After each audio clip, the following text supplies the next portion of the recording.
80% hands off. Good, so let's crack on. So HMO rent to rent. Let me just give you a quick, recap for those who know HMOs, and let me teach you something for those who don't know about HMOs.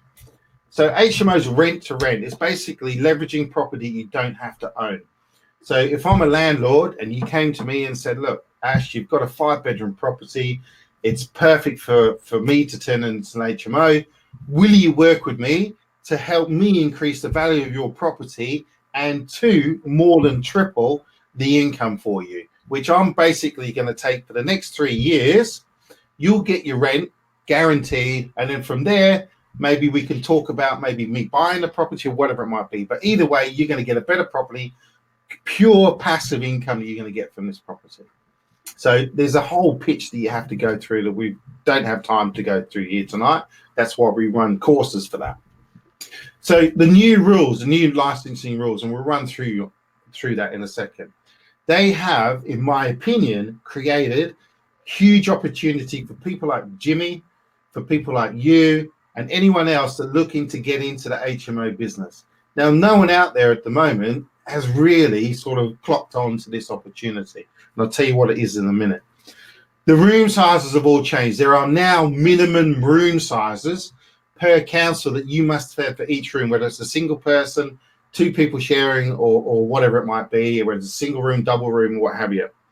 There are now minimum room sizes. So the property that you select obviously has to be the right property, which is good because you can narrow it down. Instead of saying, yeah, I want this, want that, you can narrow it right down, specifics to what you want. New licensing rules, which are any property occupied by 5 or more people forming 2 or more households. In other words, it's not one family. The old definition includes the words and comprising of 3 or more stories. That's gone, which means now it's any level. So you can't just go out and get a 5-bed house, run it as a rent to rent without a license. Now you're going to have to get it licensed. So many, because of this, have moved away from rent to rent HMO because they don't understand the market, they don't understand the licensing, nor do they really have a creative way of thinking to make it easier. Now I'm going to show you a specific type of property that you can take on board now or anytime where you don't actually need the license. Good news? Yes, I said that. Where you don't actually need a license. Shall we carry on? HMO is any property, house or flat occupied by 3 or more people comprising 2 or more households who share facilities, kitchen, bathroom and toilet and occupy the property as their only or main residence. In other words, they've got to be on an AST with us. In some cases, we'll give a license to occupy if they need a shorter sort of term. But if you're running service accommodation as well, that will handle your short-term lets and that type of stuff. So you need to mix up your portfolios. HMO license must be obtained if the property should be licensed. I'm going to show you one that doesn't, if it needs to be licensed. An HMO mortgage needs to be in place or it needs to be changed to an HMO mortgage, simply because there is an obligation that the council must send to the owner and the owner's financial mortgage company that there is now a license application in place, etc., etc., etc. So student lets are a fantastic type of property because they are purpose built already. Now, when I say purpose built, I mean not for students, I mean they are purpose built as an HMO. They're probably already licensed as well. Now, what I've got there by way of purpose built increase is that what you'll find in a lot of student towns now, even Oxford, Cambridge and all the big ones down in Portsmouth, Southampton, is that the colleges, the universities are now investing in building their own purpose built properties, which means a lot of these HMOs are now going to be on the market or are becoming available on the market now. So you haven't got to worry about licensing those because they're already licensed. What you will have to do in most cases, because student lets are normally a little bit downtrodden, is that you will have to do some work on those properties, but don't stress, because we have a way of getting the landlord to pay for that. Plus. Flats. This is your opportunity. Forget worrying about the big houses, the 4 beds, the 5 beds, the 6 beds, getting a license and that type of thing. This is extremely important. The exemption that you need to be aware of, as you can see there, is the government have excluded, the word is excluded, in other words, not included in this, purpose-built self-contained flats within a block comprising 3 or more. It must be 3 or more. And they're self-contained from the mandatory HMO licensing scheme. Read it again. I'll read it for you. The government have excluded purpose-built self-contained flats within a block comprising 3 or more self-contained flats from the mandatory HMO licensing scheme.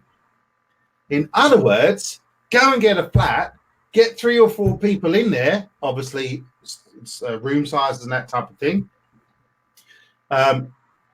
Not the room sizes that they're talking about now, the new ones, room sizes that you'll need to contact your local authority about, because they're all slightly different. For instance, in somewhere like Derby, they're quite small. For somewhere in Croydon, they're probably a little bit bigger. So you just need to make sure you do that. But that's all something that we teach you about anyway. Good news. Yes. There's a small caveat there that the purpose-built flats will need to be, could also need to be licensable if the council, such as, what's the council where Canary Wharf is? What's it called? Tower Hamlets. So Tower Hamlets have just about everything. They have additional license. They have selective licensing scheme, which is where you license the landlords and this type of thing. It may even just be certain properties. It might not be the whole street, might not be the whole area. So even in those areas, there will be properties that you can get where the additional and selective licensing scheme may not actually apply. They don't normally have a blanket scheme. Some do, but normally it can just be for certain streets. So this is a massive opportunity. For those who are doing service accommodation, you're out there and you think, right, the service accommodation doesn't quite work. But you know what? It's going to work as an HMO. Not necessarily a licensed HMO, but it's going to work as a multi-let property. So keep that in your head, a multi-let property, not an HMO, because you've got to be careful when you're using the HMO language when you're dealing with agents, because they may say, well, hang on a minute, you said HMO, and then you're going to distract them and they're going to be put off and they're going to think, wow, what's going on? Now, I can tell you now that the majority of agents out there, you will have to educate with this, and that's just something that we help you do, because obviously we come out with agents with you. So good, huge opportunity. Yes, give me a thumbs up. Good. Now, Jimmy London, let's get cracking. Now, I just wanted to give you that quick insight about our HMOs, because I can tell you now, there are people out there pushing the training thing, and they've never done training before, and they're trying to do it now simply because they've failed, yes, failed in their HMO rent-to-rent business or the SA rent-to-rent business. They've simply failed, so they're thinking, how do I get some money out of this? Maybe I'll share some of my knowledge. Some of their knowledge is not all the knowledge that you need. All of their knowledge is probably more like some of the knowledge that you will need. However, the most important thing is this bit here, most of them know nothing about it. They don't know how to work this opportunity, and they don't know how to translate it into profits. And that's scary, because I've spoken to some of these people on the phone. I said, do you actually know, can you tell me about the licensing? I've gone onto their webinars, onto their live bloody chats, put in there, can you tell me about the license? Can you tell me how this affects flats and this type of thing? You know what? They've just flatly not answered me, because they don't know the answer. So just be aware of that. And this is why, you know, we've been on a few webinars, a few Facebook Lives, stuff out there that people are starting to promote via rent-to-rent HMOs. And we were short of disgusted with the shit that we were hearing and seeing out there and the quality. So excuse my French, but that's why we've decided, right, let's do this properly. Let's get it cracking. Jimmy now has more experience than I do with HMOs. So he's the man. He's the man on the ground. So a little bit about Jimmy. Jimmy will crack in. Yeah. Jimmy, you purchased your first property. Tell us a bit about that, mate. So this was a property that I bought 2002. It was a 2-bed apartment up in Liverpool. It was I think I paid about 160,000 for it back then. It's not gone up loads, to be honest, but it profits me, again, not a great deal, around about 101, 102 pounds a month out of it. So obviously not one of my best purchase properties, but Well, it was your first one. it was my first one. That was the first one I bought. Since then, I've been flipping properties for the last sort of 15 odd years. And then I decided to go into HMO rent to rent. And this was, I first done my first property course in 2015 with Ashley. Ashley was my mentor in HMOs. And I've always had a bit of a business background. I've owned my own businesses before. And it was something that I could really see a great cash flow from it. It was one of these strategies that I took well to, and it was like, okay, so I do X, Y, Z. I get the property, I apply for the license. You have to put in certain licensing laws and health and safety and that. And it was one of these things where I thought, okay, so I've got one that's now earns me my first property just short of £1,000 cash flow per month. So after that, we then it did take me a little while to get the first deal over the line. I remember speaking to Ash, and I was like, Ash, look, I had like 8 deals on the table. And when I mean 8 deals, I've been and viewed 8 properties and I've got 8 offers forward. So I put these offers forward. None of them come through. I was like, Ash, this is, I've stumbled at the first hurdle, but I just kept at it. Ash was my mentor, and he was like, right, so we need to do this. Let's look at this angle. Let's look at that angle. And so I got my first deal over the line. It did take a little while. It took me about 6 weeks, but I got it over the line. And like I said, it profits me just short of £1,000 a month. So after I'd done that, I set it up, and I said to Ash, look, I don't want to get another one yet. I want to fill this one, and I want to, sort of get this one right before I sort of move on to the next one. Well, I wish I didn't. I wish I got the next one as I was doing the first one, because the demand for it was, very high. I filled that 6-bedroom HMO in Plumstead within pretty much 10 days of it going live. It was a nice property, great tenants, good young professionals. And then it was sort of got the next one, which was just over £1,000. It was £1,100, and then I got another one, and so on and so on. So I've now got 31 properties in my portfolio. Some of them I own, some of them I rent, and I sort of on the course that we run, I teach people how to put in office on renting the property for a start, then also purchasing it. For sort of a large amount. The last one was over £100,000 under market value, which I finally own that one 6 months in April next month, which I'll then be doing a remortgage and then putting the money out and then getting another one. So building up my pension scheme that way, so to speak. I've not got pension. My properties are my pension. So that's a bit about me, how I got started, and where I'm at now. So, well done, mate. And that's just over 2 years ago, isn't it? Well, 2016, I started in the rent-to-rent scheme. Yeah, so you're in your 3rd year. Good. So yeah. So we just entered the 3rd year now, and never looked back really. And to be fair, I know other people who are on that exact same course as you, and they still give me the odd text every now and then, 2 years later, saying it's really inspirational what Jimmy's doing. I can't believe I was on his course and I have done absolutely zero. Well, no, I do get some people taking out seriously on the course. It's not till you actually look back and think how many I've done in such a short space of time. I know obviously it's for years ago, but it's one of those things that, and that's why I'm helping people out on the mentorship and getting them into rent-to-rent. You know, because I'm at a stage now where I don't really need any more properties, and to help people out, which I've been doing over the last couple of months. Some of the people I think might even be on this webinar that we've met up today. We've had a great day. You know, a bit of brainstorming, networking, and what's happening, going to be happening in the next sort of 3 weeks in the pipeline of what I told you to get on with. You know, I'm really looking forward to seeing their results. So tell me a bit about your brother as well, and other sort of relatives, because I think you've yeah, also passed. You know, we've got 31 rent-to-rent properties here, but to be fair, you've taken on a lot more, but handed them over. So how many more could you have had in your portfolio that you've passed on to family and friends? probably 25. So Yeah, another 25. So we're looking at 56 properties. Yeah. So a lot of hard work, a lot of you know, late nights. You know, but people that I've been meeting up with saying, "Why isn't everyone doing this?" Well, actually, that's what I thought when I my property called.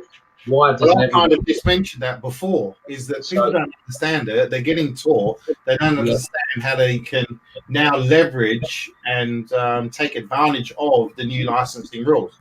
The first thing that people do is they go, "Oh, it's licensed. Oh, I'm gonna crap my pants. I'm not going to do it anymore. Or I'm going to switch to service accommodation, or I'm going to switch to doing flips. Or I'm going to." They just switch, flip all the time. They're not flipping properties. They're flipping their own bloody head and flipping strategies. That's the problem. So you have stuck to it, mastered it, and now you can pass on this information, because you will know a lot more about this now with 31 properties. And like you say, I was your mentor at the start. He was, and there is a lot of, when I'm speaking to councils. I mean, I speak to councils once a week in different boroughs, and some of the stories that they're telling me, what they're finding, is shocking, and how these people are paying a rent, and you know, not even having electricity. I found out the other day in one of the properties, for nearly 3 weeks, and this landlord is charging rent. It is disgusting, really. But it gives people, all the cowboys, so to speak, on the circuit, and there's plenty of them out there in every single borough. Chatting to the Dartford borough the other day, they reckon there's over 400 HMO applications gone in the last sort of 8 weeks, because of things are changing. Out of them, there's only about 30 of them that's actually been granted their license, so they know the amount that's out there. You know. So if you think about that, some people were saying to me 6 months ago, whatever, "Oh, this has killed HMO, it's dead." And I said, "Yeah, you think like that, that's great, because then we'll come in and hoover up the rest." Exactly. If you think about that's one borough with 400 applications, and there's what, 52, 50? How many boroughs in London? 50, whatever. So times that by 50, let's say. So you know, that's a lot of applications plus the rest around the country.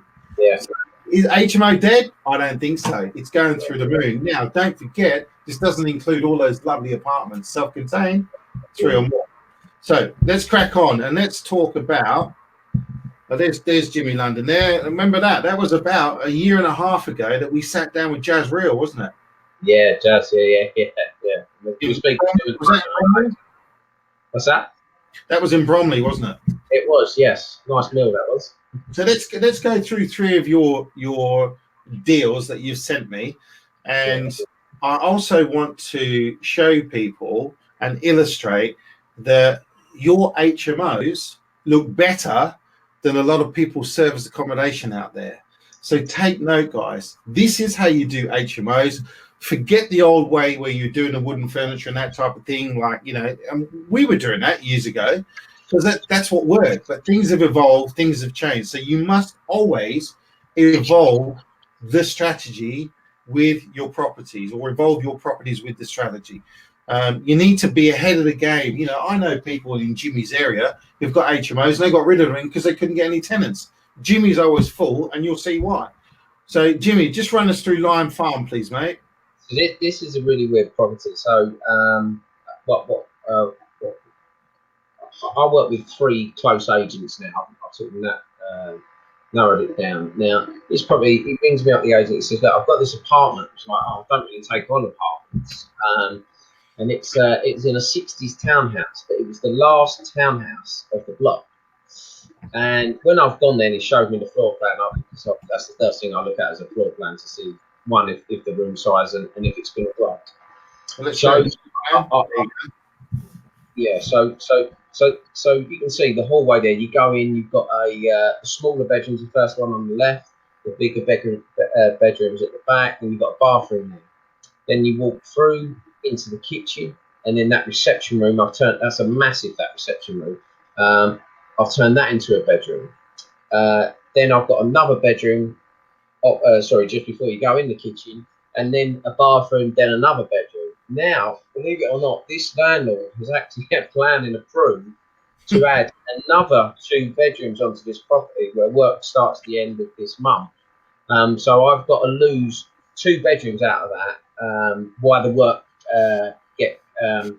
while the work starts, because the tenant in the far bedroom to the right, that wall's not going to be there anymore, basically. But I can't believe, so out of this, me just taking this on, I've got a rent reduction while the work goes on. Yes, I've got to find a property for Rachel, the girl that's in the far end bedroom on the right, which I've got one round the corner, so that's not a problem. So I'm meeting the landlord this Thursday.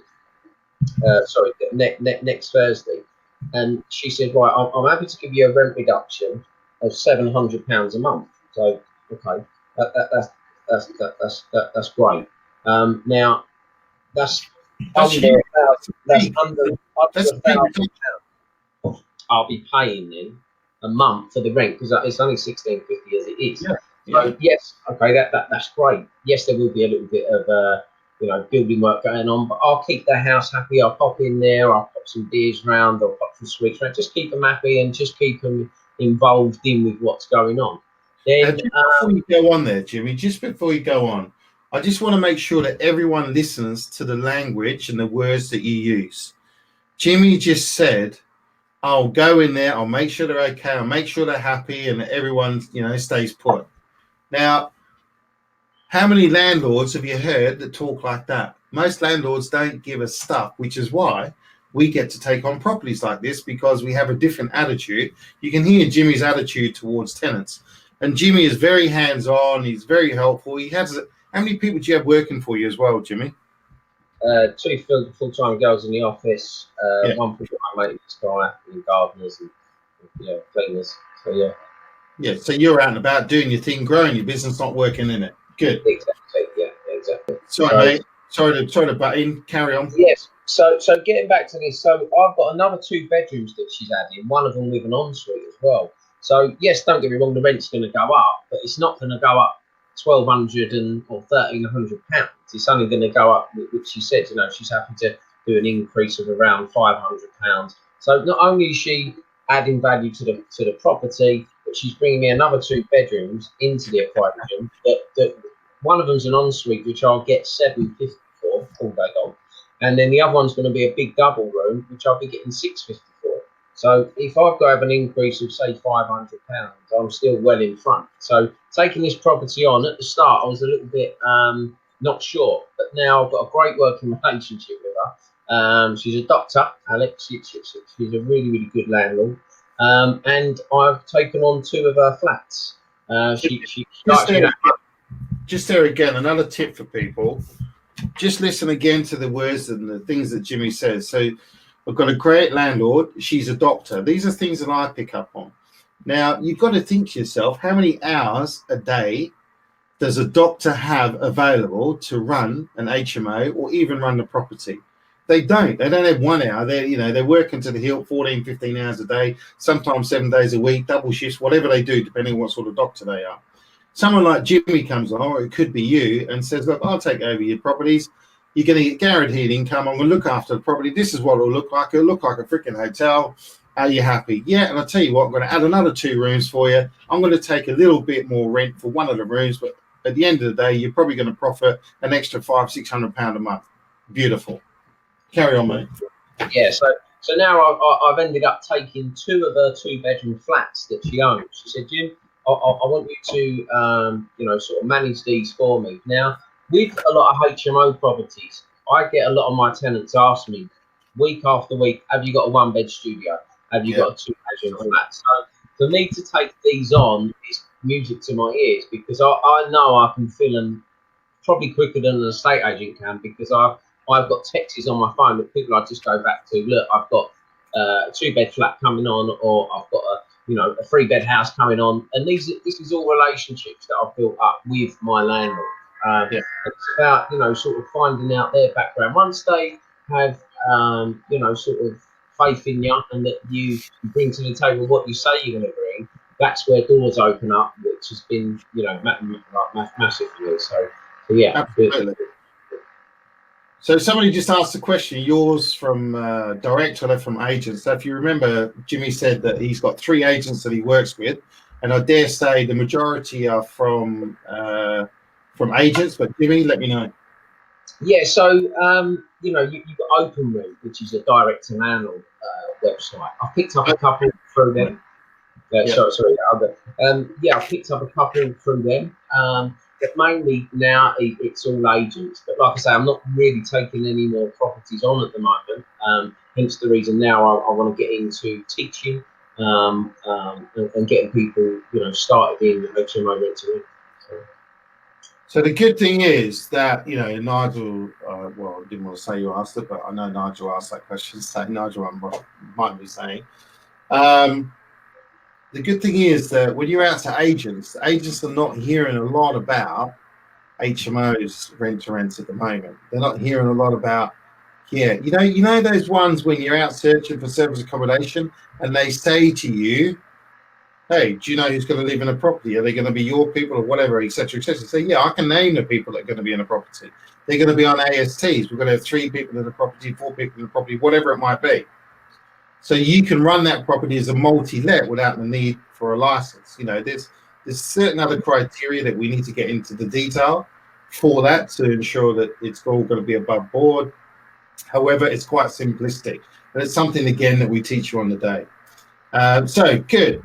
Let's have a look at some of the photos. You've got the floor plan. Now look, this is better than most people's service accommodation I see, and this is an HMO. Look at this room here. You would be happy to let that out on booking.com, and yet it's going out on spare room, etc., and advertising for people to pay. Now, do you think that that's going to get more money than the drab old looking HMOs? You put this up against another 10 HMOs out there in your area, guess what? This one's going to get the rental. Another one here, well furnished, nice modern furniture, and again, Jimmy's sticking to the book, if you like, and basically putting the art up, putting the lamps up, putting the flowers in, dressing the beds, etc., etc., etc. So you're painting that picture so people can see what it's going to be like to live in that property. I mean, that's awesome. Who wouldn't live in there? So Jimmy, oh, sorry, this one's not called Lion Farm. What's it called, this one? That's my mistake. No, but Lynn Farm. Lynn Farm. Oh, no, sorry.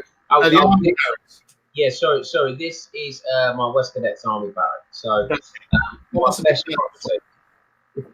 Yeah, it's my best property. I've had it for 2016. I've got the property, and like I say, today I worked this out the other day.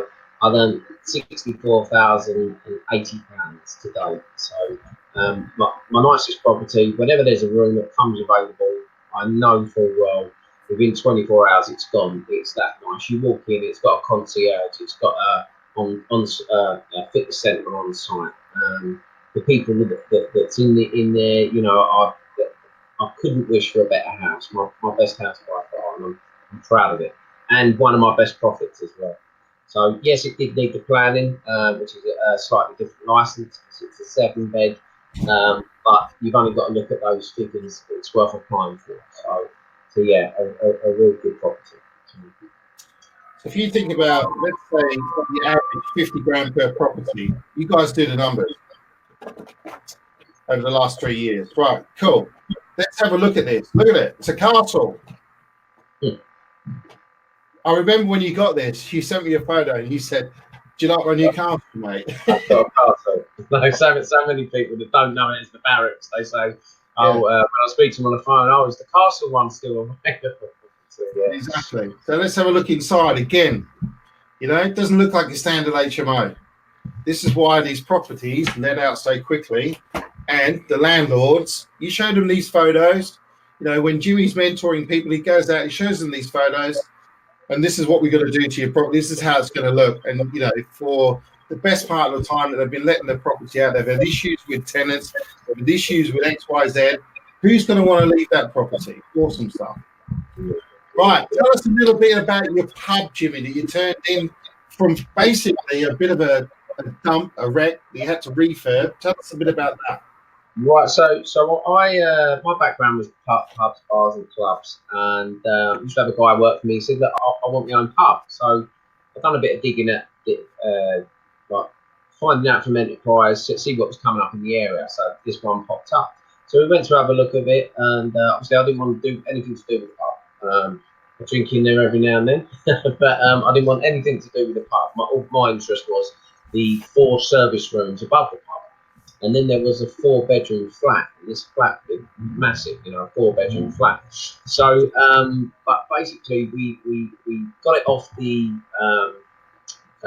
brewery. We had to pay a small fixtures and fitting costs, which was around about 14k, something like that. Then the 4-bedroom flat I turned into 4 more service rooms, basically, so hotel rooms, which now gives me eight rooms that I rent out. Now these rooms, it cost me about 55k to 4 new bathrooms, a bit of rewiring, decorating, had an interior designer come in to do the rooms.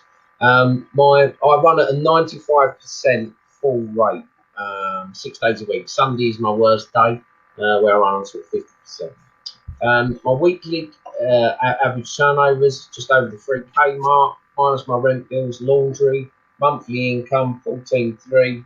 My profit is around about 10k a month on this. Now tomorrow I'm out, funny enough, viewing a pub exactly the same over in Tottenham, which I'll put up on. That sounds like John Jets just landing in the road. I will be putting on tomorrow where I'll be, and the same sort of thing again. A friend of a friend bought a pub. They don't want anything to do with the pub. They're more interested in developing a car park. But this is something where I can, you know, do this same scenario over there. And the beauty about it is the guy said that I'll fund it all, which is more music to my ears. But I just need the tools and the know-how how to put it together. So I'm out there tomorrow at 10:30 tomorrow morning. So I'll keep you posted on that one. But yeah, like I say, this is a strategy where there's so many old pubs, you know, shutting down. There might be one in your area that you think, actually, yeah, there's a build up outside. It's fairly close to the station, or it's, you know, sort of in a town centre where you feel that this could work. Then, like I say, do get in contact, because I'll show you definitely a way how to earn big money and get your investment back. You know, sort of well within a year. There's another. And I wouldn't normally talk about this, but while we're talking about diversity, which obviously Jimmy has a lot, there is another way that you can look at this as well. If you do find an old pub that's recently shut and they can't, you know, get it leased or anything like that, I don't know, there could be certain issues why they can't do it. What you can do to test it in the meantime is you can become what they call a guardian. And, you know, the property might be boarded up and they pay for security and that type of thing. So if you say, look, I'm going to put people in the properties for, you know, X amount of time, minimum 6 months, so they don't really, you know, in the top bits, not the bottom bits, until they get somebody to basically lease the pub part off them. So you basically segregate the whole top bit. You can then be a guardian, so it's rent free. In other words, you're taking care of the security, and then you rent those rooms out. So it's another way of thinking outside the box and getting a property for free. Yeah. Good. That's a totally different strategy. So, but again, utilizing different things within the property strategy. So, good. Yeah. And that's inside it. Yeah. One of the rooms. Good. Yeah. One of the twin rooms there. Again, just standard, but it's just using someone with a bit of a interior designer side, the right coloured walls, curtains, dead size lamps. Yeah, and I see you got all the right fire notices and the fire doors and the fire closers. Very good. And there, another room there, different colours. Again, slightly different concept, but looking great. And some of that's the original furniture. You can see the desk there, the bedside tables. They're such good quality, old-fashioned. You know, they was made probably years and years ago, that are still looking good. So yeah, sort of works. This part of the pub upstairs was pretty much derelict. Yeah. And that's the kitchen. What you've done there, turned it into that. Got a bed in there, so it's like a studio. Good. Yeah. Fantastic. So that, even though you put the money in there, whether you borrow it or whatever you do, that returns back in 6 months. That's huge.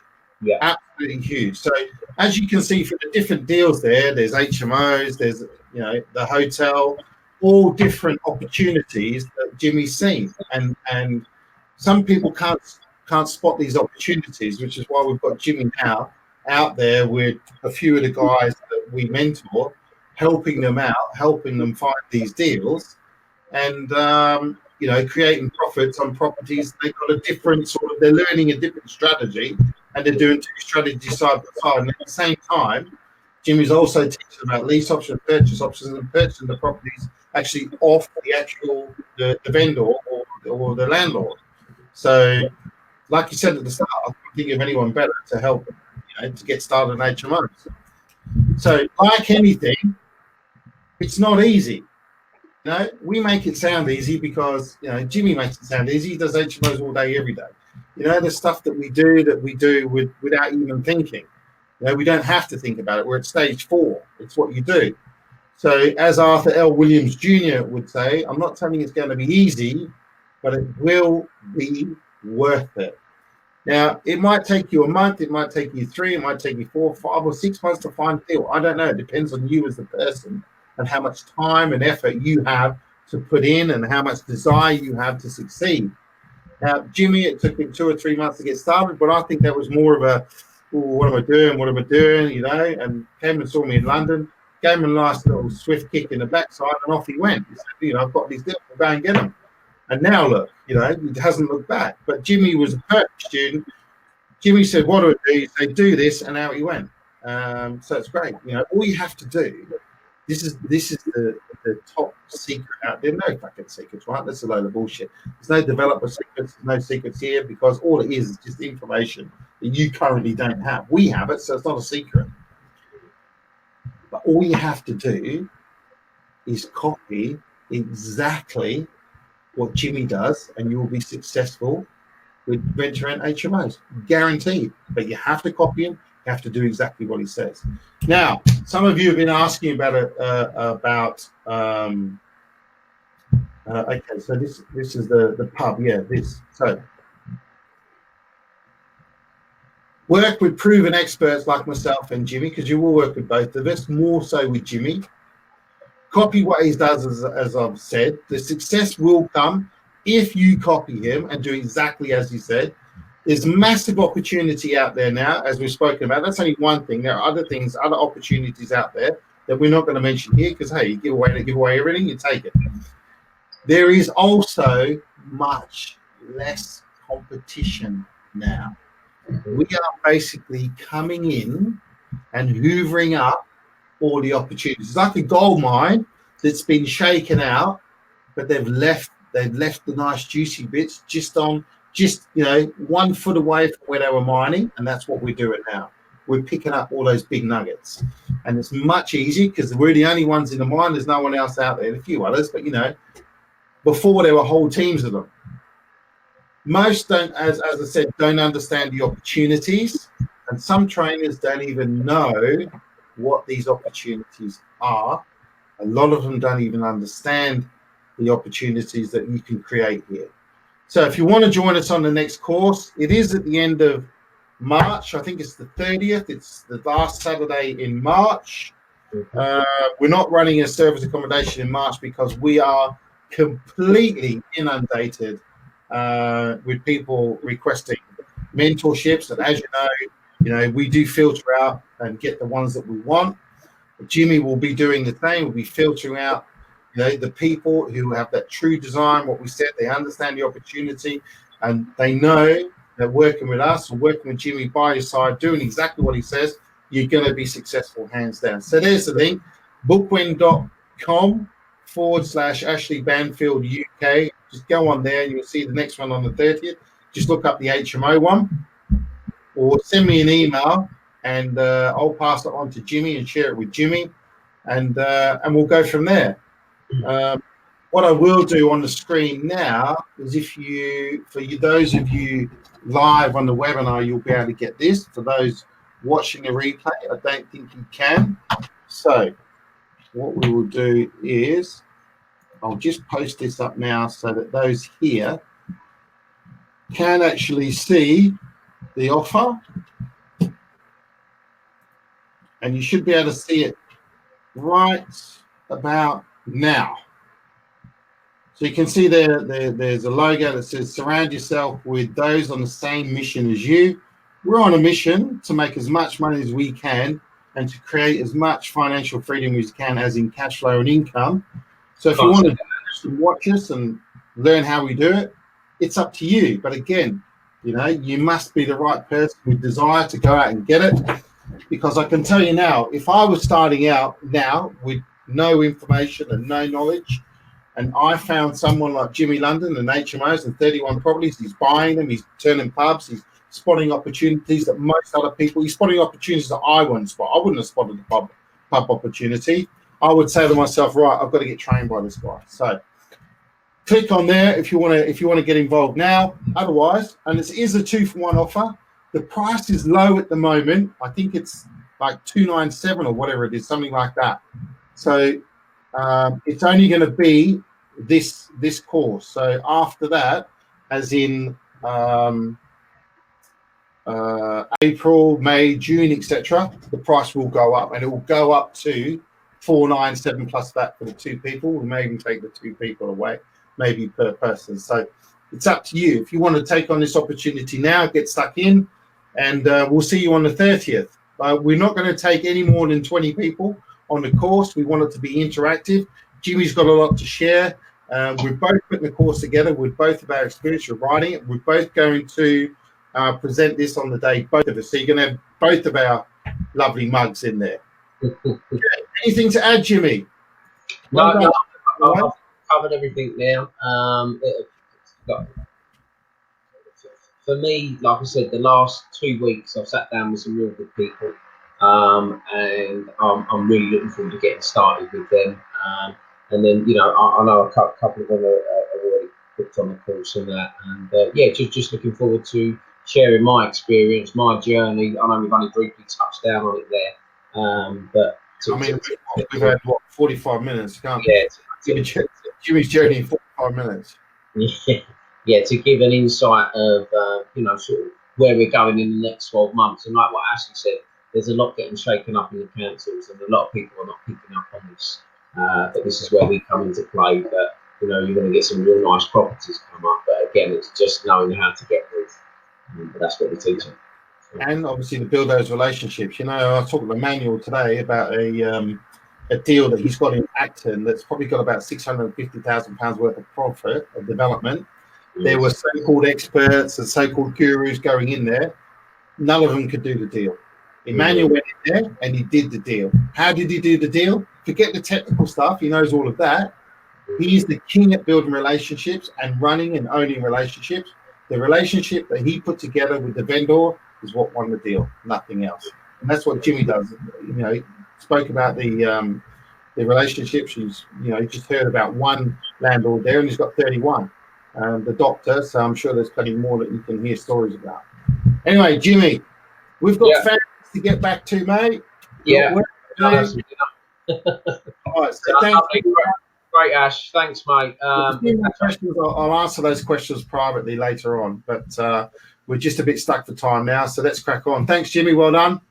Thanks, guys. Thanks I've got a day off tomorrow. I'm going to a spa, so I'll chat to you Friday or something. Perfect. See you then. Cheers. Cheers, mate. Well done. Bye.